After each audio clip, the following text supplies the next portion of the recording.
Conversation, we weren't muted. All right, we are live. Welcome back, everybody. It's 1 p.m. In House General and Housing. We are going to have two individuals come and discuss landlord-tenant issues. And I think to start, we will quickly go around the room to introduce ourselves to our witnesses. And then we'll have Nora Aarons come up or speak and talk about her lived experience. You want to introduce yourselves first? Hi, I'm Rep. Claudia Lamont, Lamoille Washington District, Norristown, Elmore, Worcester, Woodbury, and South Bridgestone. Hi, I'm Elizabeth Burrows and I represent, I represent Windsor 1, which is Harlem, West Windsor, and Windsor. I'm Debbie Dolgan and I represent St. Johnsbury, Concord, and Kirby. I'm Tom Charlton, I represent Grafton, Athens, Chester, and Wyndham.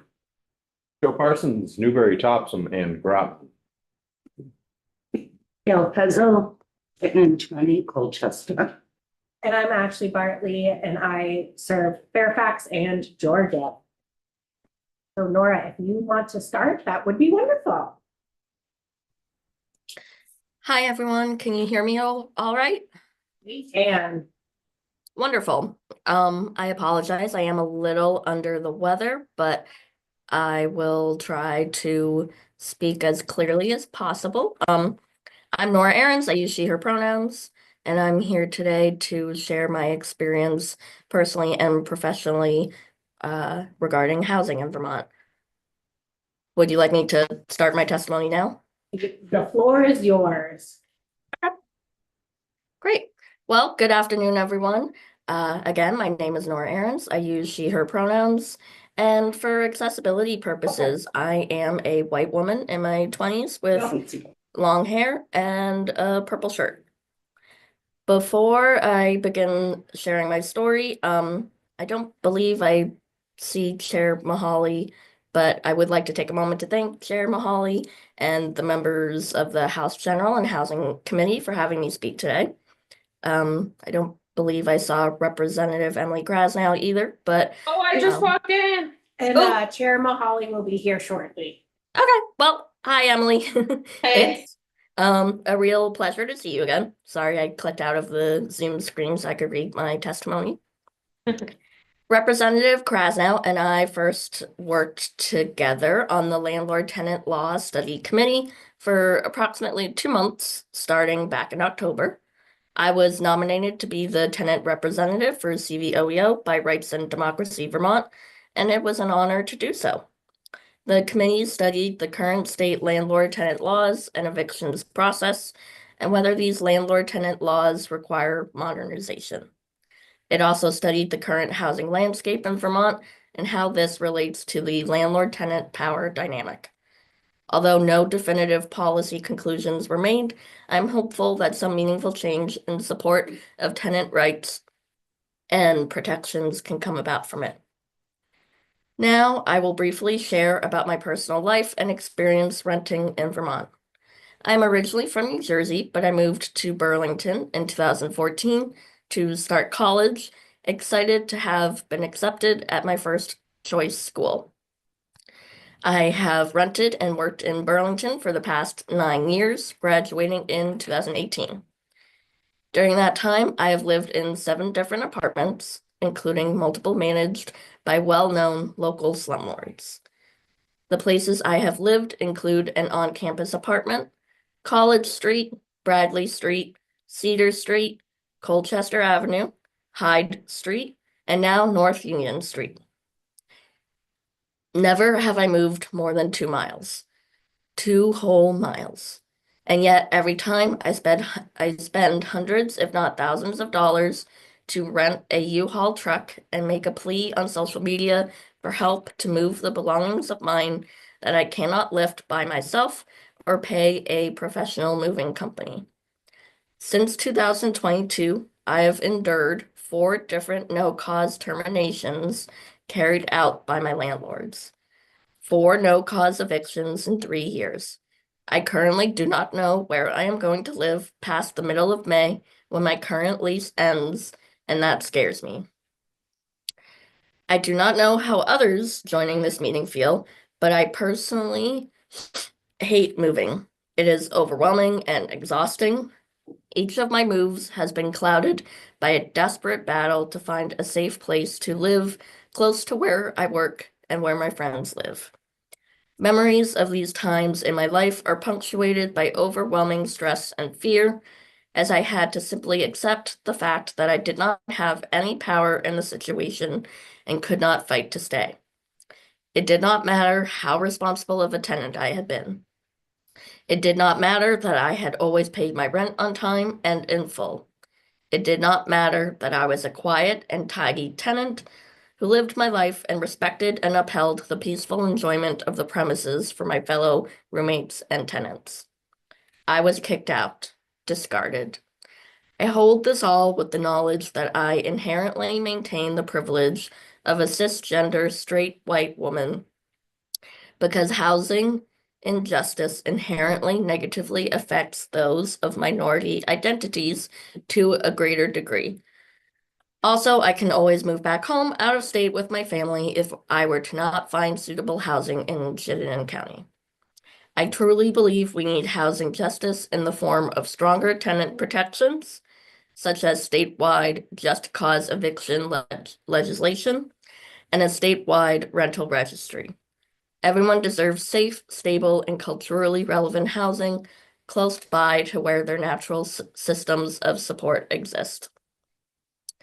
Not only has housing been personally relevant in my life, but professionally as well. For the past 8 months, I have worked full-time, Monday through Friday, at a local housing nonprofit, which happens to be the largest housing provider in Chittenden County. This organization provides emergency shelter for single adults and families, transitional or temporary housing, as well as permanent housing. My job title is a family supportive housing advocate. I assist families with at least one minor in the household to find housing, as well as remain stably housed. I am joining this meeting today virtually during my lunch break because it would have been a challenge to travel to the State House and take time off of work because every day I have clients in various stages of crisis that I need to assist and support to try and help them find or keep their own housing. Although not a requirement, families are prioritized as referrals for my caseload if they have a history of chronic houselessness, have DCF involvement, and/or a child under the age of 6 years old in the household. The irony of my choosing to dedicate my career to housing justice while experiencing housing insecurity myself is not lost on me. My relationship with accepting this identity has been a journey. Reflecting back, not only has my experience with evictions been incredibly stressful, but also frustrating, as not once has my landlord properly followed the requirement of informing my roommates and me in writing regarding our inability to renew our lease. This matches research conducted by Princeton University, which revealed for every eviction that goes through the courts, up to 5.5 do not get recorded. I have self-evicted a number of times because I know from my professional experience what a barrier having an eviction on your record can be in finding future housing. The first time I found out I was being no-cause evicted was when the landlord stopped by unannounced one evening with the new group of tenants to tour the apartment and sign a lease. Once I found out in an email. We will see what my current landlord does come April, as landlords are supposed to inform tenants at least 30 days in advance. On top of the stress of trying to find housing in a county with less than 1% rental vacancy rate, a healthy rate is somewhere between 6 and 10%, by the way, I have to also financially plan on what to do with all of my belongings for the 2-week gap between when my current lease ends the middle of May and when I likely will be able to move into a new place on June 1st. Research suggests the average renter needs to make $22 an hour for expenses to be sustainable. However, the average renter makes just $13 an hour. I am lucky enough to make over $22 an hour, yet my rent to income ratio still averages between 50 and 60%, not including utilities. I wholeheartedly believe we need housing justice as a state because keeping younger people in Vermont will lower healthcare costs, lower taxes, and lower the cost of living for everyday Vermonters. We need stronger tenant protections because housing injustice fundamentally harms minorities to a greater degree. We need policies like just cause eviction because it will provide a sense of permanency and control for individuals, allowing them to stabilize other areas of their lives, such as employment, physical and mental health, substance use, and more, thus benefiting our local economies and communities. We need just cause eviction because our homelessness population has gone up 200% in the past 4 years, and it will slow down the housed to unhoused pipeline, helping people like me and preventing the families like the clients I serve from becoming unhoused and living through that trauma. For the past 10 years, through ups and downs, I have built a life for myself here in Vermont, and I am hopeful that I will continue to have the chance to do so come June 1st. With policies like just cause eviction, this would not be a hope, it would be a promise. Implementing this policy statewide would change my life and the life of the nearly 200,000 Vermonters who rent for the better. It would stabilize our lives, remove ever-present anxieties, and allow us to take root and flourish in our communities. I would like to humbly thank everyone for listening to my testimony today, and I am now happy to answer any questions you may have. Thank you. Members of the committee, questions of Nora? I do have a question. The Princeton study that you or report that you had mentioned, is it all of, is it the whole country or was it specifically for Vermont? Do you know? Yes, so I actually received that statistic from Tom Proctor from Rights and Democracy Vermont, who I believe is in the room currently. He would be able to better speak to that question. I apologize. Would you like to speak? Do you have that answer? I believe it's the New York. Can you identify your Oh, question? sorry, I apologize. My name is Tom Proctor. I'm A little louder, Tom, so that people can hear. my name is Tom Proctor. I'm a lead organizer for Rights and Democracy Vermont. Nora is one of our members of Rights and Democracy. The Princeton study that Nora is referring to, I believe, was looking at New York, not looking at Vermont. There is no studies that are taking place in Vermont around this particular issue. I'd assumed, I just wanted to be sure. Thank you. Okay. Gail, go ahead. So Nora, you said that the landlord just showed up with tenants to look at the apartment. Did he give you any reason why he was there with people to look at the apartment? Yeah, so at the time I had graduated from UVM at that point. My 3 roommates were still in undergrad at UVM, however, and were graduating that spring and had chosen not to renew the lease. I had informed the landlord already via email my intent to renew the lease. However, he did not respond and then showed up one evening after I got home from work and with the new group of tenants who had applied for the apartment and agreed to come see it and sign the lease.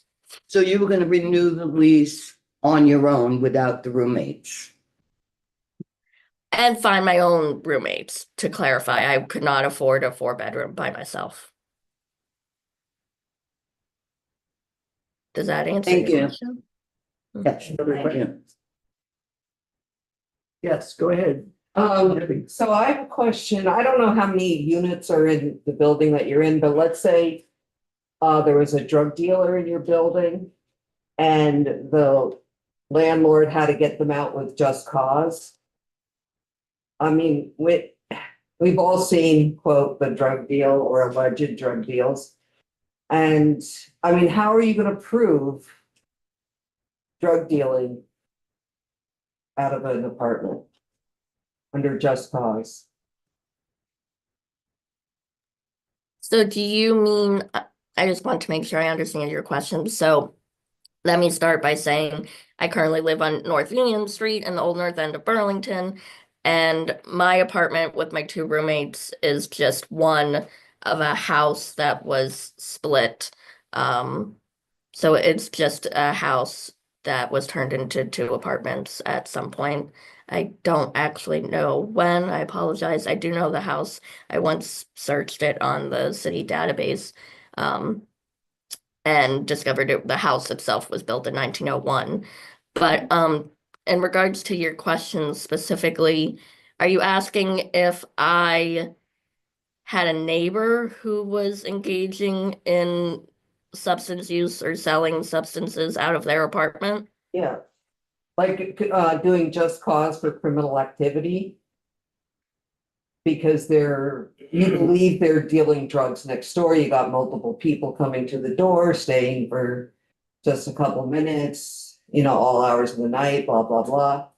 So how would you want that addressed when, you have a just cause for criminal activity? Yes, I think this is why a rental registry is important, because it makes it clearer who your landlord is. I've had experience when I lived on Hyde Street that I never even met my landlord. They lived out of state and they were kind of just an entity I sent money to virtually every month for rent. So, solid landlord-tenant relationships are so important. I have experienced that personally and also professionally. That is partially what I support my clients in. And so I would reach out to my landlord, and just cause eviction does not make it impossible to evict someone. There would be a clause where if the lease was not met, or a part of the lease was not met, or if there was criminal activity, then a landlord could still evict. Just cause eviction protects tenants who follow every part of their lease and yeah, just live their lives, go about their day. But so if a tenant is violating either part of their lease or violating their neighbor's right to peaceful enjoyment of the property, then the tenants would be in violation of their lease, and state statutes would give landlords the power to pursue repercussions for that tenant. And I could possibly testify in court on my experience with my neighbors, on the disruption that was occurring in the building. Does that answer your question? I can also pass it to Tom again if he has anything else to add. Actually, no. I mean, even with a violation, the proof would be on the landlord to prove that there's a lease violation, or if there's criminal activity. Yes, that is, part of landlord responsibility when owning property. I don't know how you prove that.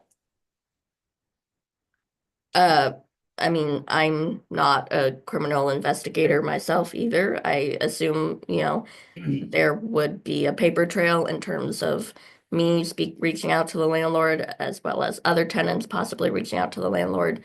And yeah, I'm not privy to how a landlord starts any sort of investigation with local police, but perhaps Tom knows more. Okay, This is the kind Thank of you. thing that, Debbie, this is exactly the kind of thing I think that the committee would discuss. okay, And I'm sorry. your opinions, your ideas would, if we had a landlord tenant bill in front of us or element to our committee.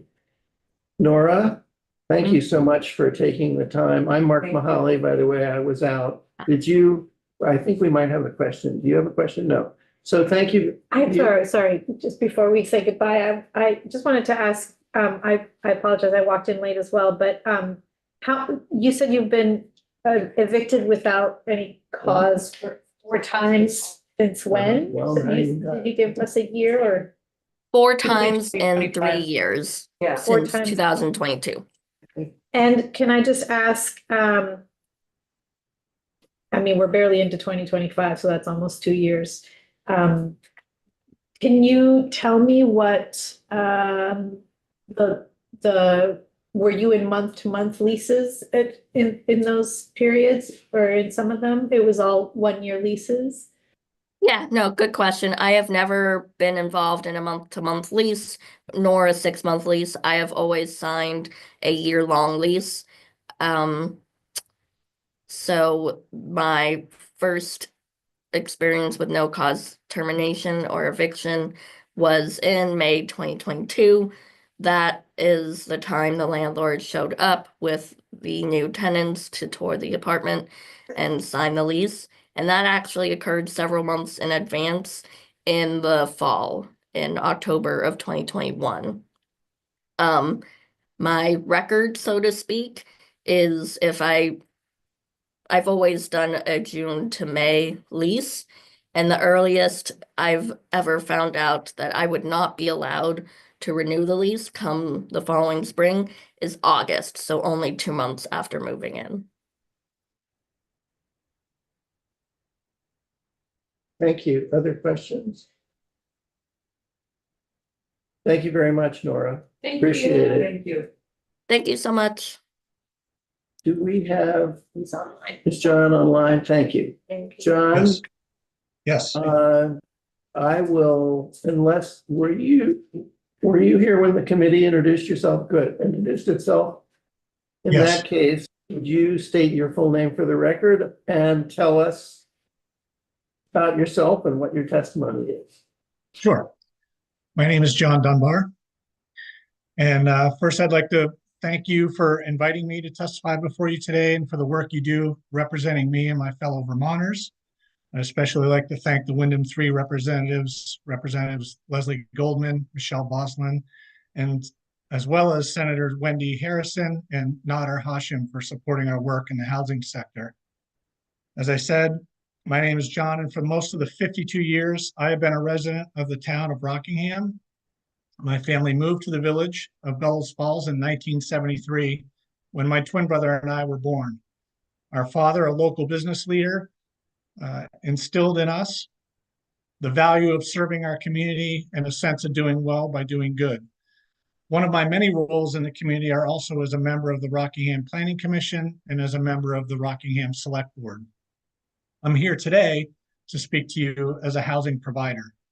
My twin brother Jeff and I became housing providers indirectly. In 2014, we took over 3 duplexes in Bellows Falls that our parents had owned since the late 1970s. As we became more involved in our communities, serving on boards, committees, and other groups, and working for a local weatherization company, we became acutely aware of the need for improved housing.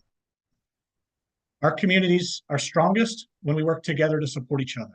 That's evident when we shop local and shop small. It's evident when we come together during flooding events or other natural disasters. But it's also evident when we work together to provide safe, comfortable, and financially accessible housing.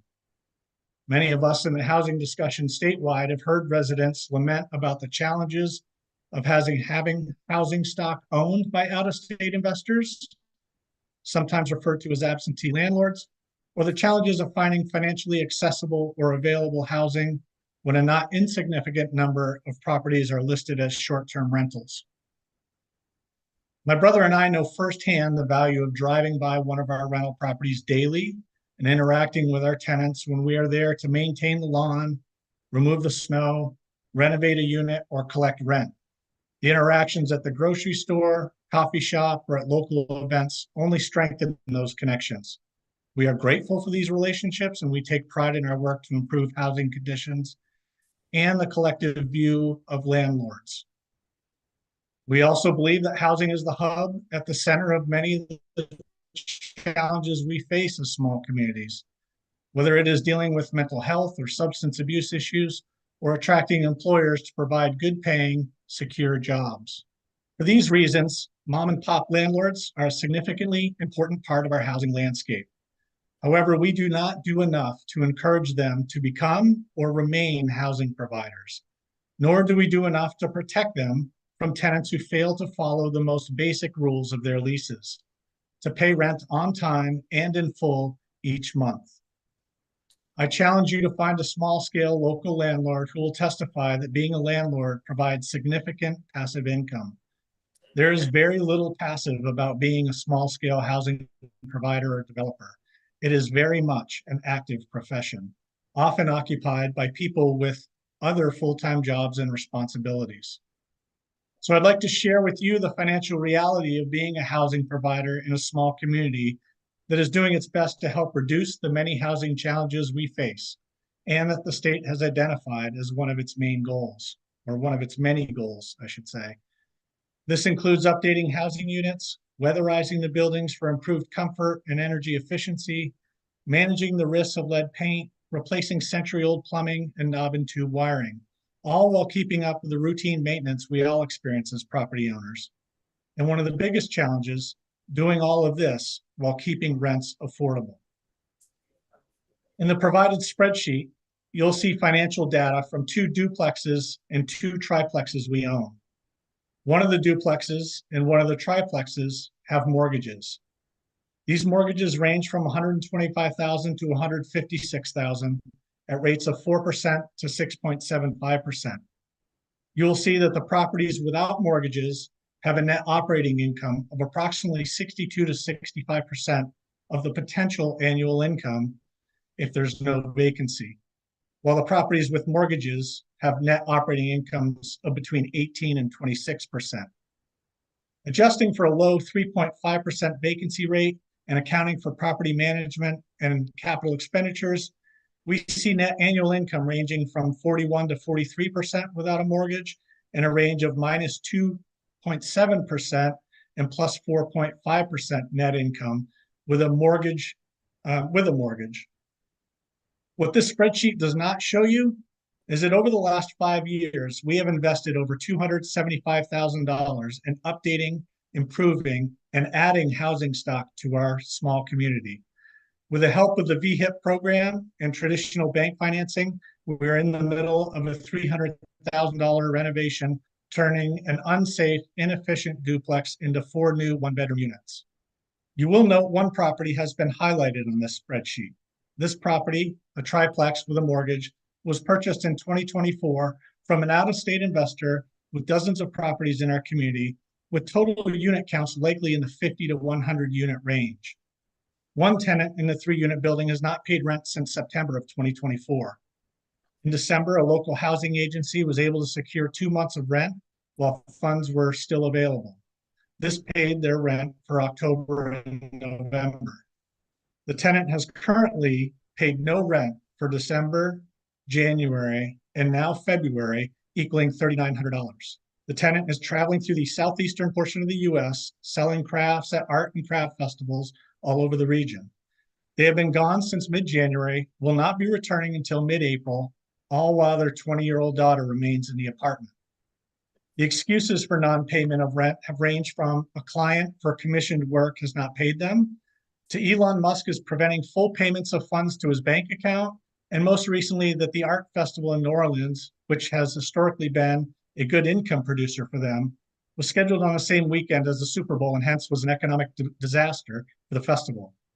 As you can hopefully see from the spreadsheet, one tenant's failure to pay rent for just a few months can completely wipe out any money at the end of the year that would reimburse the property owner for their time and the risk they take on to provide homes to members of our community. Not just for that one unit, but the income from the entire building.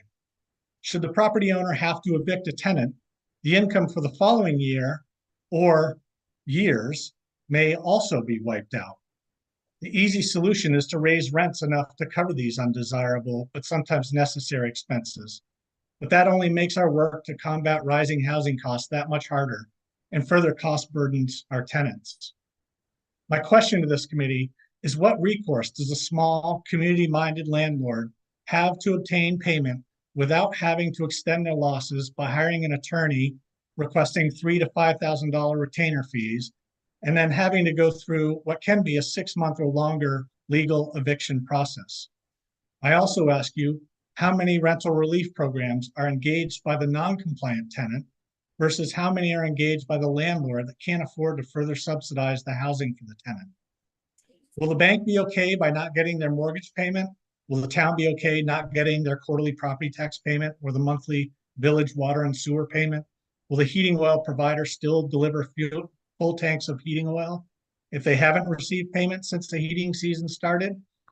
Without protections or remedies for the landlords, our local housing providers will not be the small, local mom and pop landlords who interact with their tenants in the community, but rather they're going to be larger scale, institutional, out-of-state investors with little connection to the community and a large enough portfolio to absorb the added cost of non-payment and eviction. Or will long-term rentals be turned into short-term rentals to avoid the expensive eviction process? Is this the landscape we want, where cost-burdened tenant finances leave the community to support those outside investors, as Nora spoke about? Or do we want a system where community-minded, energetic, entrepreneurial residents can make a direct impact on their community and provide their families with some added income to stabilize their futures and pay for their risk? We see the effects the current eviction process has on potential local investors. Recently, our older brother moved a very successful home improvement business that was established in Bellows Falls in 1933, not just out of town. He moved it across the river to New Hampshire because of tax regulations that were more favorable to businesses in New Hampshire compared to Vermont. He has also invested in over 100 housing units, and like us, takes pride in providing better quality housing. But nearly all of those units are in New Hampshire, and he is contemplating selling the approximately 10 units he still has in Vermont because he does not feel that Vermont supports him as a housing provider, instead directing most of the resources to protecting the tenant. I know that there are many examples of entrepreneurial, small-scale housing providers and developers in many of our rural communities throughout the state. We can't afford to lose them, and we need to show them that they are a valuable tool in our work to reverse the housing challenges we face today and likely in the foreseeable future. And I thank Nora for her testimony, which certainly is frustrating, and I applaud her for the work that she does. And I appreciate your time, and I welcome any questions. Committee, any questions of the witness? Go ahead. Not a question. I just want to thank you. I think a lot of times we hear anecdotal stories for both sides. And this definitely is a very contentious topic. We spent time last session on it. We've talked about it this session. I find it really helpful to have hard numbers in front of me. And a lot of times that can be uncomfortable to share. So I just want to thank you for your testimony today and being willing to share these numbers. It's, in my mind, very helpful. Go ahead. You're welcome. Sorry, yes, no, yeah. Have you had, I don't think I've ever gotten a chance to ask the landlords, and we've heard a lot about these Vermont Housing Finance Agency funds for folks to renovate or upgrade or modernize or weatherize their homes. And we've also heard about funds for, helping to pay for missed rental, missed rents. And I was curious what your experience had been, whether you've, whether you're, do you qualify for those things? Do your renters qualify for those types of programs? Yeah, great. Thank you for the question. So historically, we've had as many as 50% of our tenants be on some sort of state subsidy, typically Section 8. We have rented to people through the Pathways program in the past. Currently, I think we only have 3 tenants 3 out of 17 who are on Section 8. And some of them are our very best tenants. We have utilized various resources that the state provides, and we were part of a VHIP 1.0 project when it first started in 2020, where we turned an unsafe and no one could really go in the building. It was a third unit in a building that was attached but separate from the other units. It was rotting into the ground, and we either were going to have to pay to demolish it and never get that money back, or we decided to invest approximately $150,000 in completely gut renovating the building, and we created a brand new unit in 2021 and utilized the $30,000 VHIP grant. And then currently we are in the middle, as I said in my testimony, we're in the middle of taking a duplex and turning it into 4 one-bedroom units, utilizing some bank financing where we had to refinance a property that we own. We are receiving $180,000 in VHIP money. So it's another complete gut rehab to bring that up. This, as I also said, this past, or the current tenant that we're having payment issues with utilized a state funding program to pay for 2 of the months that they were behind. And there is absolutely no expectation on their end what to do after that point. So they have, theoretically, they have not paid from their own funds for almost 6 months now. Other questions? And I will say that we are also utilizing, because I'm in the weatherization business, I'm very familiar with the weatherization rebate programs through Efficiency Vermont. And we also utilize those whenever possible to help improve our buildings as well. And in the years that we have owned our properties, very, very, very little of the money actually goes into our pockets. It's actually going right back into the buildings that we own, because as you know, we have some of the oldest housing stock in the country.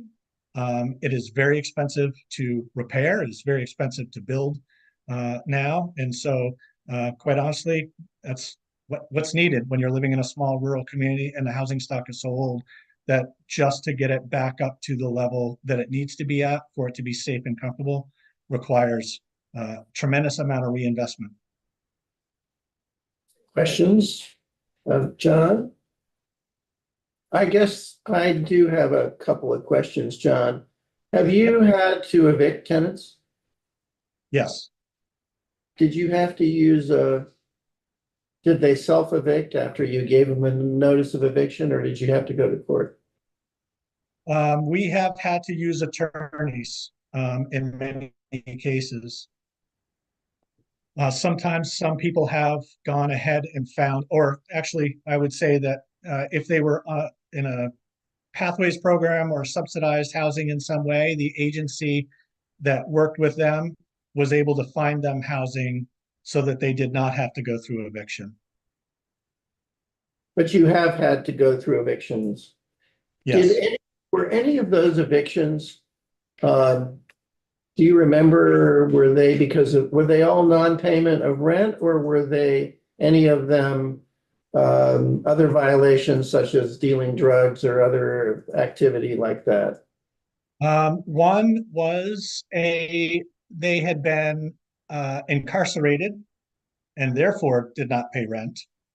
And that one, that was probably in 2015. And then most recently, we haven't had to go through a legal process. As I said, the agencies were able to find them new housing, and the apartments either weren't the right fit for that client because of any issues that they had, or the client was not being safe in the building and putting others at risk. Thank you. Any final questions of John? John, thank you so much for taking the time out of what I'm sure is a busy day to testify. Thank you very much. I appreciate it. All right. we now have it's Recovery Day, and I guess we're waiting for witnesses. So I think this is a good time for the committee to take a break. And I'll tell you what, let's keep it to a short break. Could we reconvene here in 5 minutes? I'm just giving you a little time. Is that all right?